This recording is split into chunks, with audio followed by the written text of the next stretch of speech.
Sudah pernah dibahas sebelumnya, tapi mari kita bahas lagi karena masih banyak yang tidak paham. Dan waktu itu sempat muncul dalam bentuk komentar di YouTube gue, nggak tahu yang mana, gue lupa. Kita akan bahas 5 alasan kenapa open mic itu harus berbayar.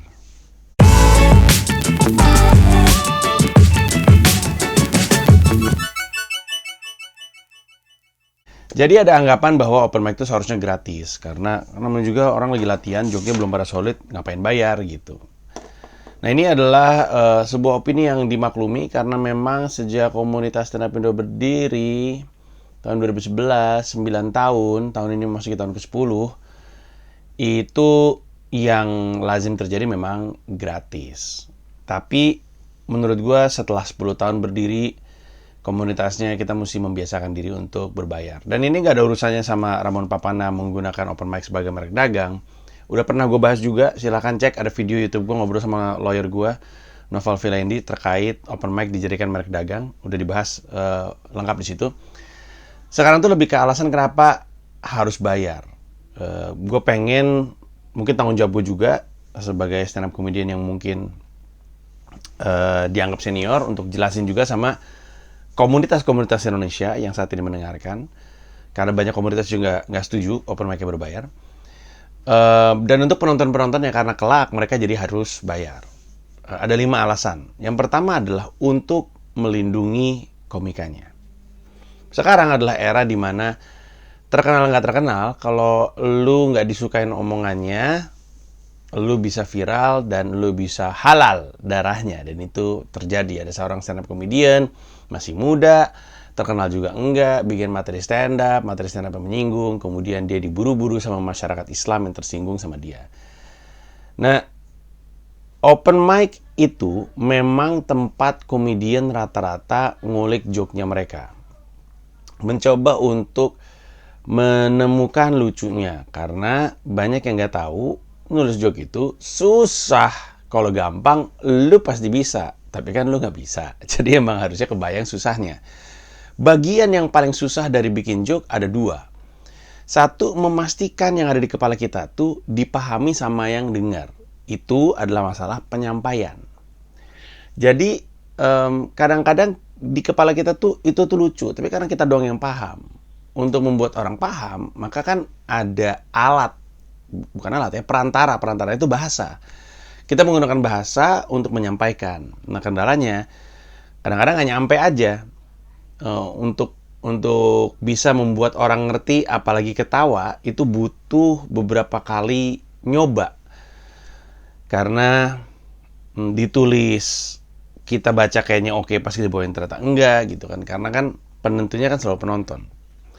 Nah, yang kedua adalah kitanya sendiri belum nemu celahnya untuk bikin itu jadi lucu gitu. Jadi kalau tadi kan udah nemu lucunya tapi orang nggak ngerti. Ini sekarang nemu lucunya juga belum. Nemu untuk membuat poin yang ingin disampaikan itu lucu. Itu tuh masih nyari gitu. Kayak gue pun sebagai stand up comedian, kadang-kadang gue suka pakai analogi yang salah. Kadang-kadang setup gue salah, dalam arti bukan setup ya, maksudnya bridging menuju ke setupnya itu salah sehingga orang nggak paham konteksnya. Kadang-kadang gue kebanyakan kurang ringkas ya penyampaian gue, sehingga orang konsentrasinya buyar, nggak ikut train of thought gue. Jadi komedian itu ketika open mic itu belum nemu lucunya seringkali. Nah, yang jadi kendala adalah kalau komedian ini ngebawain isu-isu yang sensitif. Dan bisa dimaklumi, stand up comedian kan emang ngomongin banyak tentang keresahan-keresahan dia. Isu yang berkenan dengan dia sendiri bisa juga jadi isu yang sensitif. Kalau misalkan dia ngomongin dirinya sendiri yang orang tua, dia ngomongin diri sendiri yang gemuk deh. Terus dia mau ngomongin keresahan diri sendiri yang gemuk, tapi ketika dia bawain, dia belum tahu lucunya di mana atau bagaimana cara bikin itu lucu, dan belum tahu bagaimana caranya bikin penonton ngerti lucunya di mana. Sehingga di atas panggung yang kedengaran cuma ada orang menertawakan orang gemuk. Kalau ada orang gemuk tersinggung, ramai itu disebarin. Nah, berbayar akan melindungi komika dari resiko ketersinggungan karena orang yang datang untuk nonton adalah orang yang siap untuk nonton stand up komedi. Kalau misalkan gratis, siapapun bisa datang. Termasuk yang sebenarnya nggak pengen nonton stand up, cuma pengen ke situ untuk ngopi misalnya, atau untuk makan, atau untuk minum gitu. Sehingga kalau kita nggak mengkhususkan yang datang untuk nonton stand up, akan ada kemungkinan-kemungkinan di mana orang datang, ini apaan sih? Dia ada orang stand up aja udah terganggu gitu. Belum lagi dia udah terganggu, ini orang ngomongnya aneh gitu. Oh, tambah rame gitu. Sehingga resiko ketersinggungan terhadap komikanya tinggi. Seandainya berbayar, orang yang masuk itu emang pengen nonton open mic-nya, kita bisa menyaring orang. Setidaknya yang datang tuh niat. Belum tentu nggak ada yang tersinggung, tetap ada yang tersinggung, bisa aja. Tapi setidaknya dia niat gitu. Kita bisa mengesampingkan orang yang datang tuh bukan pengen nonton stand up, pengen ngopi, malah terganggu gitu. Ya kan? Kasihan komikanya gitu. Kalau misalnya kita terus-menerus kayak begitu. Apalagi ya harus diakui ya banyak yang emang belum nemu lucunya gitu. Apalagi bocah-bocah banyak yang emang gak lucu gitu. Nah itu yang pertama, untuk melindungi komikanya dari risiko ketersinggungan. Makanya mesti dipakai bayaran untuk nyaring gitu. Itulah kenapa Comedy Gym di comicacomedy.club tuh bayar. Orang nanya, kok mesti bayar, kan lagi open mic ya, karena ini apalagi gue streaming ya, ini nyebarnya bisa gila-gilaan nih. Kalau misalnya gue taruh di YouTube atau di Instagram Live itu dimana semua orang bisa lihat, mendingan disortir. Alasan kedua adalah untuk komunitasnya, karena kalau si komikanya rame, komunitasnya yang kena juga, komunitasnya kemudian jadi tercoreng, komunitasnya kemudian jadi ke bawah-bawah. Tapi terlebih lagi kalau misalnya komunitasnya memberlakukan open mic yang berbayar, maka komunitasnya sendiri jadi ngerasa punya tanggung jawab kepada yang nonton. Wah, orang udah gue suruh bayar, gue nggak bisa sembarangan naruh orang untuk naik ke atas panggung. Ini mungkin sesuatu yang akan diperdebatkan sama komunitas, karena komunitas bilang, ya bang, kalau gitu ya gimana dong, gimana cara kita mau ngasih ruang untuk komika-komika ini? Karena mereka emang butuh panggung untuk bisa lucu. Nah, itu betul, tapi di sisi lain lu tahu persis ada banyak komika yang malas-malasan sebenarnya. Lu tahu ada komika yang 3 tahun, 2 tahun, 1 tahun pakai materi 4 menit, 5 menit yang itu aja.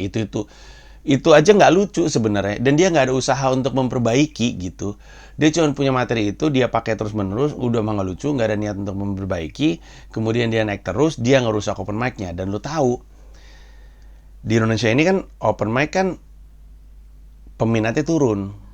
Kan gue keliling Indonesia. Gue rasa gue paling sering deh keliling Indonesia untuk sharing sama komunitas. Keluhan komunitas selalu sama dan nasihat gue kepada komunitas itu selalu sama. Alasan kenapa open mic lu sepi, karena orangnya pada nggak lucu. Kalau orangnya lucu juga pada rame. Orangnya pada nggak lucu itu bukan karena bukan karena mereka nggak punya ruang untuk latihan atau nggak punya ruang untuk latihan. Emang merekanya nggak bertumbuh. Orang setiap kali gue lagi tour keliling Indonesia, kendalanya adalah, bang, kalau misalkan males nulis gimana ya? Gimana sih lu, kayak gue pengen jadi Lionel Messi tapi nggak mau latihan, gimana ya gitu? Gimana sih? Ya udah nggak usah gitu. Nah, ini orang-orang kayak gini banyak banget di komunitas stand up. Dan semakin kita ngebiarin terlalu longgar open mic-nya, itu sama aja membiarkan kita membuat open mic itu longgar juga lucunya. Jadi nggak bertanggung jawab gitu. Kalau misalkan komunitasnya bikin open mic yang berbayar, dia jadi ada rasa tanggung jawab. Dia akan pilih-pilih. Di luar negeri tuh open mic itu juga berbayar di luar negeri. Dan di luar negeri open mic itu diaudisiin. Jadi kalau internal aja. Jadi kalau di comedy club di Amerika Serikat itu ada tanggal di mana ada audition untuk comedy club. Jadi kosong, cuma ada orang kafenya, dalam hal ini komunitasnya, sudah disuruh stand up gitu. Misalnya kafenya tuh ramenya, kafe tempat komunitasnya bikin open mic. Komunitasnya atau kafenya ramenya jam 7 malam. Komunitasnya bikin audisinya jam 1 siang. Pas lagi sepi. Di atas panggung, terus udah dia, siapa aja nih yang mau naik gitu. Terus dipilih, oh ya udah oke. Kalau gitu. Audisinya bentuknya kayak open mic hari ini. Jadi cuma daftar, masukin nama, habis itu udah dilihat, oke kalau gitu. Berarti kita pilih 7, kita naikin gitu. Dan dengan itu, open mic-nya juga jadi nggak terlalu bertele-tele gitu. Nggak ada kayak 15, 18, 22 orang open mic kelar jam 1. Sementara yang nonton juga nggak ada. Dan dengan itu orang jadi berlomba-lomba untuk mau masuk dalam hasil seleksi open mic-nya untuk open mic benerannya. Jadi mereka membuat dirinya mereka lebih baik lagi gitu. Dan kalau misalnya komikanya bilang, ya bang susah bang, kita komikanya cuma ada 10. Kita mau buka kesempatan juga ya 10-10 lagi. Ya intinya lu tetap harus bertanggung jawab, orang tuh udah bayar. Kalau misalnya lu nggak bisa ngasih lucunya dari peserta open mic ya, karena open micers-nya ini lagi latihan, maka tanggung jawabnya ada di MC. Nah, gua tahu persis, ada banyak komunitas di Indonesia, MC-nya bercandaan internal mulu. Berdua kan? Kalau awal-awal tahun 2011, sampai tahun 2012, sampai tahun 2013 tahu gua. Open mic itu MC-nya 1. Dan komika sering pakai kesempatan menjadi MC untuk ngelatih beatnya mereka. Banyak tuh. David Nurbianto salah satu yang gue tahu. Gue dari nggak kenal dia, terus dia di open mic Coffee Toffee Hang Lekir sering banget nge-MC. Lama-lama solid, ikut Suci, juara. Nah, sekarang open mic itu berdua. Salah satu kendalanya berdua adalah, dan ini dua orang nggak lucu nih kadang-kadang ya. Udah dua orang nggak lucu, dia karena nggak lucu jadi asik sendiri aja. Akhirnya dia nggak menghibur penonton yang ada di situ. Dan karena penonton yang ada di situ nggak dihibur, yang open mic juga jelek, MC-nya juga asik sendiri. Iya, orang jadi malas datang ke open mic. Di Jakut aja nih, stand up Indo Jakut. Kalau gue datang, kadang-kadang yang MC tuh anak-anak yang masih belum solid lucunya. Kayaknya disuruh, udah lu aja deh jadi MC gitu. Tapi pas mereka tahu ada gue, ntar biasanya Marcel naik gitu. Yang solid-solid naik untuk ngelindungin gitu, karena ya lu tuh pelawak gitu, komunitas lu Indonesia, lu tuh pelawak, lu tuh punya tanggung jawab gitu untuk menghibur. Lu nggak bisa asik sendiri. Banyak tuh yang asik sendiri tuh komunitas tuh. Nanti kalau misalkan open mic-nya sepi, dia bingung. Ya lu asik sendiri sih. Kalau misalnya komunitasnya bikin open mic yang berbayar, lu jadi tanggung jawab. Lu jadi mesti naruh yang solid-solid. Itu di Bekasi, Jogja, Jakbar itu open mic-nya solid karena yang MC-nya juga lucu-lucu gitu. Setidaknya waktu gue lihat ya. Dan ada banyak kota-kota lain yang gue yakin juga seperti itu. Tapi gue nggak tahu. Nah, tapi yang sembarangan ini loh, yang apa ya? Yang udah tahu bahwa open mic itu isinya orang-orang lagi latihan, terus dia naruh MC-nya tuh nggak solid. Ya, susah, akhirnya jadi pada nggak mau. Jadi dengan berbayar, komunitasnya diuntungkan karena dia jadi bertanggung jawab, jadi milih-milih siapa yang bisa, siapa yang nggak bisa gitu. Gimana caranya supaya acara ini jadi solid, jadi show gitu, jadi show itu orang ada tanggung jawabnya karena udah mesti bayar. Nah, yang ketiga adalah untuk melindungi penontonnya. Kenapa open mic sebaiknya berbayar? Untuk ngelindungin lu. Karena lu nggak bayarnya, lu kan beli minum ya di kafe tuh. Nggak bayarnya lu beli minum di kafe dan lu ada modal yang udah keburu keluar untuk nonton. Dan kalau misalnya lu ngeliat nggak lucu kan lu kesal juga. Kalau berbayar, komunitas yang bikin open mic jadi ngerasa bertanggung jawab sama lu. Jadi lu terlindungi. Lu jadi punya peluang untuk ngeliat show yang bagus. Kalau lu selama ini ngerasa, ya ngapain bayar, orang nggak pernah lucu, namanya juga lagi latihan, ya justru bayar biar lu jadi lebih punya jaminan yang naik atas lucu. Karena komunitasnya sekarang gak enak sama lu, karena lu bayar. Kalau emang yang lu ingin adalah dihibur, ya lu bayar gitu. Ya tentu kan harga tiket open mic mungkin beda ya sama tiket show gue gitu kan. Gak mungkin open mic harga 1 juta.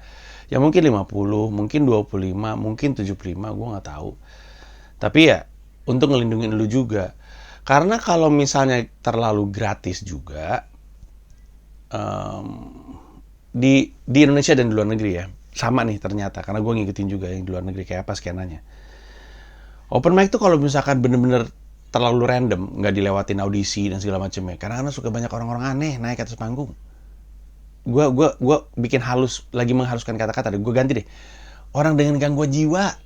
Ini anak komunitas pasti banyak ketawa-ketawa nih.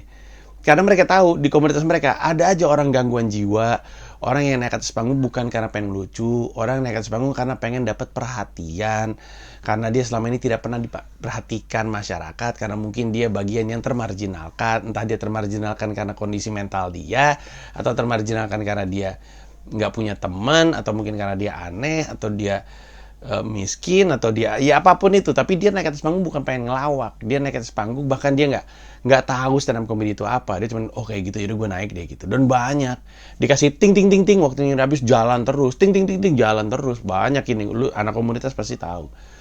Jadi lu kan males kan naik atas panggung terus ngeliat ada orang, aduh ini apaan sih nih, ngapain sih gue nonton kayak gini kan. Nah kalau misalkan lu berbayar kayak gitu-gitu nggak ada, di luar negeri juga kayak gitu. Salah satu hobi gue itu ya kan dengerin podcastnya Joe Rogan. Tapi bagian dari obrolan-obrolan Joe Rogan yang paling gue suka adalah ketika dia ngobrol sama sesama komika di Amerika Serikat yang ngomongin tentang kultur skena stand up comedy di Amerika Serikat. Sehingga gue tahu di Amerika Serikat pun ada zaman-zamannya open mic itu isinya orang-orang, aduh gimana ya, gue langsung ngomong orang-orang gila, bener-bener orang gangguan mental naik ke atas panggung. Nah lu kan males kan, ya udah bayar untuk ngelindungin lu. Dan dampak untuk komunitas ya tadi sempat ke-skip, sekarang gue baru kepikiran, adalah komunitasnya juga jadi punya pemasukan. Kalau misalnya dia berbayar, dia punya pemasukan, pemasukannya bisa dia pakai untuk bayar yang open mic. Ya dikit-dikit aja, tapi kan yang komikanya jadi enak, dibayar juga gitu. Karena dia kan dipilih karena dia lebih bagus daripada yang lain. Oke, dia lagi ngelatih, tapi jadi ada duitnya gitu. Kalaupun komunitasnya nggak mau bayar si yang open micers-nya, karena emang open micers rata-rata nggak dibayar, ya udah jadinya duit komunitasnya untung. Komunitas bisa ngumpulin duitnya untuk nanti misalnya beli mikrofon, beli sound system sendiri, nggak harus bergantung sama sound system dari tempat mereka gitu. Tadi ada 3 ya. Tadi udah berapa tuh? Melindungi komika, melindungi komunitas, melindungi penonton. Ini yang keempat, melindungi tempatnya. Melindungi tempat. Jadi karena di Indonesia nggak ada comedy club, baru ada 1, Ketawa Comedy Club. Kebanyakan komunitas di Indonesia kerjasama sama kafe.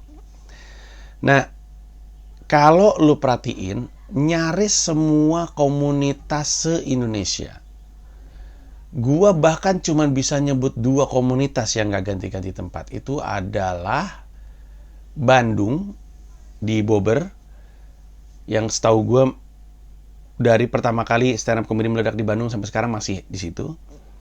Dan yang di Jendela Coffee masih ada nggak ya? Udah nggak ada juga kayaknya. Gue lupa deh.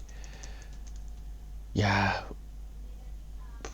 Jakbar pindah-pindah nggak ya? Gue lupa. Bekasi sih pindah-pindah, gue tahu. Iya, jadi karena nggak ada comedy club, mereka kerja sama restoran dan kafe. Restoran dan kafenya itu biasanya nyari traffic, cuman pada akhirnya nggak diuntungkan karena acaranya gratis dan banyak banget orang yang nonton akhirnya nggak minum, atau cuma minum Aqua 1, air mineral 1, gelasnya 4, dibagi 4. Akhirnya tempatnya tidak menyediakan tempatnya lagi untuk jadi tempat open mic karena nggak bawa untung untuk bisnisnya dia. Makanya pindah-pindah. Kalau lu capek pindah-pindah, praktekkan berbayar. Sehingga setidaknya orang yang masuk hari itu udah pasti orang yang punya duit untuk nonton, untuk cari hiburan. Dan kalau misalnya lu bilang, ya kok yang punya duit doang? Ya kan tadi udah gue bilang di awal kenapa mesti dibayar. Dibikin ada duitnya supaya nyaring gitu. Supaya nyaring menonton biar nggak liar-liar amat gitu. Biar kalau ada intel usaha dikit lah keluar modal gitu. Dan dengan itu tempatnya diuntungkan karena mereka tahu yang datang tuh emang market. Mereka beli tiket, mungkin tiketnya bagi hasil sama komunitas dan sama yang punya tempat, sehingga yang punya tempat megang. Kemudian kalau dia datang untuk bayar, biasanya pasti beli minum lagi. Kalau dia datangnya aja udah bayar ya, minum lagi karena dia berarti punya duit gitu. Dan dengan itu tempatnya juga terlindungi dari masalah-masalah. Masalah-masalah apa ya? Masalah-masalah ketersinggungan. Masalah-masalah orang rame, ngedemo, ngegeruduk nih tempat. Bukan masalah soal merek ya, karena kan sekarang kan ya Ramon Papana kan pikir kalau misalnya dia mendaftarkan open mic sebagai merek, komunitas jadi pada nggak bisa open mic. Tapi kan nyatanya komunitas masih tetap open mic dengan nama yang berbeda. Comedy Gym kan sebenarnya kan open mic yang ada di comikacomedy.club. Jadi kan itu mah jalan aja terus. Cuman kalau komunitas ngeh bahwa ini adalah hubungan dua arah antara dia dan tempatnya, maka dia kepikiran juga untuk pengen bikin tempatnya happy. Karena kalau dia nggak peduli sama tempatnya, ya dia akan harus pindah lagi. Pindah-pindah mulu, ya susah. Belum lagi, kadang-kadang kafenya atau restorannya itu keganggu sama peserta-peserta open mic yang ngomongnya tuh aneh banget, bener-bener ngaco gitu. Jadi cuman kasar tapi tanpa konteks gitu. Cuman kasar karena kasar gitu. Belum nemu lucunya, terus dia ngelihat seniornya, terus dia ngomongnya aneh gitu. Tempatnya jadi terlindungi gitu. Dari resiko-resiko kayak gitu. Nah, yang terakhir, yang kelima, kenapa open mic mesti berbayar? Untuk membiasakan orang-orang menuju lahirnya lebih banyak comedy club. Ketika comedy club berdiri, udah pasti open mic akan ada tiketnya, pasti. Ini Ketawa Comedy Club aja baru lagi masa transisi. Dia waktu itu kan dia masih gratis kan, tapi setahu gue Ketawa Comedy Club tuh udah punya rencana untuk kemudian berbayar. Cuman mereka lagi pelan-pelan transisinya udah keburu ketabrak COVID. Kenapa? Karena kalau di kafe bisnis utamanya kan minuman, komedinya itu jadi bonus, sehingga yang penting lu beli minum. Walaupun pada akhirnya banyak yang nggak beli minum juga. Kalau comedy club, bisnis utamanya komedi, sampingannya minum. Jadi dia hidup dari komedinya. Kalau nggak ada tiket untuk open mic, untuk orang nonton open mic, ya tempatnya nggak punya pemasukan, setidaknya untuk hari itu, untuk nutupin listrik hari itu, air hari itu, sewa hari itu, karyawan hari itu. Udah pasti comedy club open mic-nya itu berbayar. Di luar negeri juga kayak gitu, berbayar.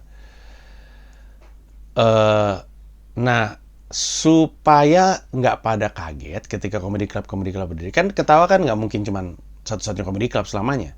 comikacomedy.club juga nggak akan mungkin cuman punya satu. Akan ada juga tempat-tempat lain yang bikin comedy club juga. Mungkin komunitas ini, Stand Up Indo punya comedy club juga suatu hari nanti. Tapi ketika comedy club mulai berdiri, udah pasti harus bayar. Karena comedy club, bisnisnya komedi, sampingannya minum. Beda sama comedy cafe. Orang suka bilang, kan udah pernah ada tuh comedy cafe. Loh, comedy cafe itu bisnisnya cafe. Bonusnya minum. Orang datang untuk makan dan minum, bonusnya dapat tontonan. Kalau comedy club, bisnisnya komedi. Orang datang untuk nonton. Sampingannya minum, gitu. Di luar negeri kayak di komedi, hampir semua comedy club tuh ada kayak restorannya deh.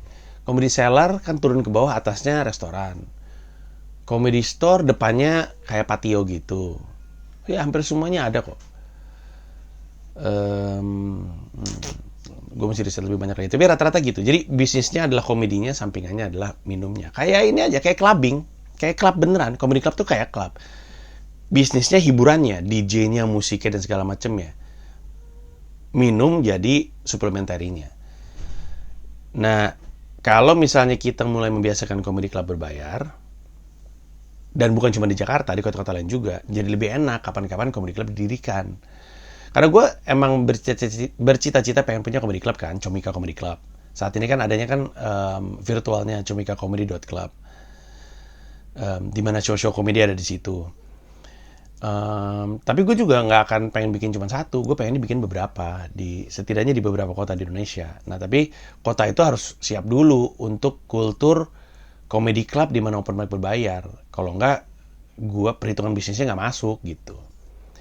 Nah dengan 5 itu, kenapa harus bayar? Untuk melindungi komikanya, untuk komunitasnya, untuk penontonnya, untuk tempatnya, dan untuk membangun kultur comedy clubnya. Semuanya ujung-ujungnya adalah untuk sehatnya Stand Up Indo sebagai sebuah komunitas.